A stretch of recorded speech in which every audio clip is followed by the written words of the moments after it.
السلام عليكم. اليوم رح نكمل الحكي عن مشروع بيئة، حتكون آخر حلقة البارت 5. رح نحكي عن الفساد. أصلا لما نحن نحكي عن الفساد نحكي عن مشروع بيئة، لأنه مشروع بيئة جدا مميز فيه بالفساد. خلينا نستعرض نشوف شو هو الفساد وشو هو المميزات اللي فيه. طيب خلينا نبدا الكلام عن الروفينج سيستم.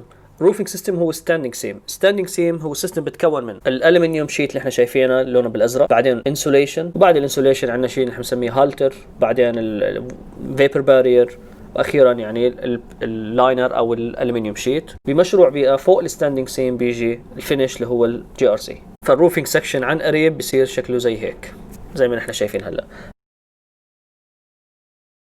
بنلاحظ انه الستاندينج سيم جدا فلكسبل عشان يقدر ياخذ الروفينج شيب، واللي راكب عليهم الستاندينج سيم هن اسمهم الهالترز، والمات شيت او اللون ابيض اللي هي مات شيلد، هاي اللي هي الفيبر بارير او الووتر بروفينج. طبعا نحن عم نشتغل على الروفينج، نشتغل كمان على الجلاس اللي هو الجلاس تبع الفساد طبعا. وكمان نشتغل على الفيش اللي هو الانكلايند، زي ما نحن شايفين هلا، اللي هو الانكلايند بارت اوف ذا فساد بالطريقه هاي، اللي هو كمان عباره عن ستاندينج سيم سيستم والفينش جي ار سي. ننتقل من الحكي عن الروفينج سيستم والفيشيا للحكي عن الجلاس. الجلاس اللي هو الفساد طبعا كمان له تيست اللي نسميها بي ام يو تيست، حكينا عنه ببرنسس تاور مره. البي ام يو تيست هو بيرفورمانس موك اب تيست، موجود بينعمل بجبل علي بدبي بشركه مشهوره اسمها توماس بيل رايت. التيست هذا بنعمل على الجلاس للفساد، وهو بيخضع لكثير تيست، منها مثلا الووتر بنتريشن تيست، منها الامباكت تيست، منها الويند تيست، منها الديورابيلتي تيست. في كثير تيست ما نقدر نغطيهم كلهم طبعا، بس خلينا نشوف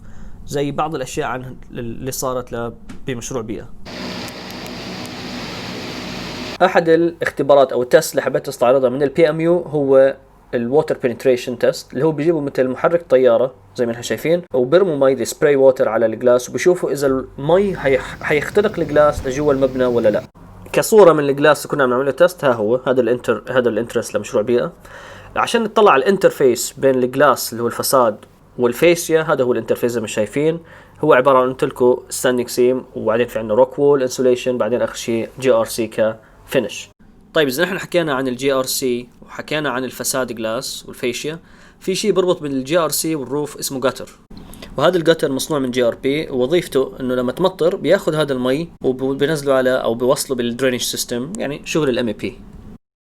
طيب ضل شيء واحد ما حكينا عنه بالنسبه للفساد، اللي هن اللايتنج فيتشرز. هن ال اي دي لايتس كونكتد من الانترنال من جوا البناي لبرا عند الستاندينج سيم، بيعطوا مثل فيتشر فينش للبناي من فوق، خاصه لما تشوفها من فوق. طيب باقي في اشياء ما حكيت عن مشروع بيئه، شغلتين مهمين. الشغله الاولى نحن استعملنا بيم بالمشروع، لان المشروع معقد زي ما قلنا، مثل الطاوله متصله مع الحيط متصله مع السقف، ما فيك تقرا 2 دي، صعب. فنحن كنا عم نحفر بالفاونديشن بنفس الوقت عم نعمل يعني اون سايت، بس عم نعمل كوردينيشن للروف بواسطه البيم. الشغله الثانيه اللي حكيت عنها انه البنايه تعتبر سمارت بيلدينج، يعني فيها سمارت سيستم مثل بي ام اس بيلدينج مانجمنت سيستم، مثل فيشل ريكوجنيشن لما واحد يدخل.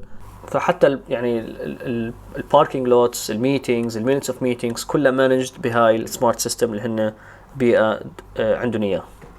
تصور انا حكيت هيك كل شيء عن مشروع بيئه. مشروع بيئه زي ما قلت كان مدرسه جدا مميز. ان شاء الله تكونوا استفدتوا من الفيديو، ويعطيكم العافيه.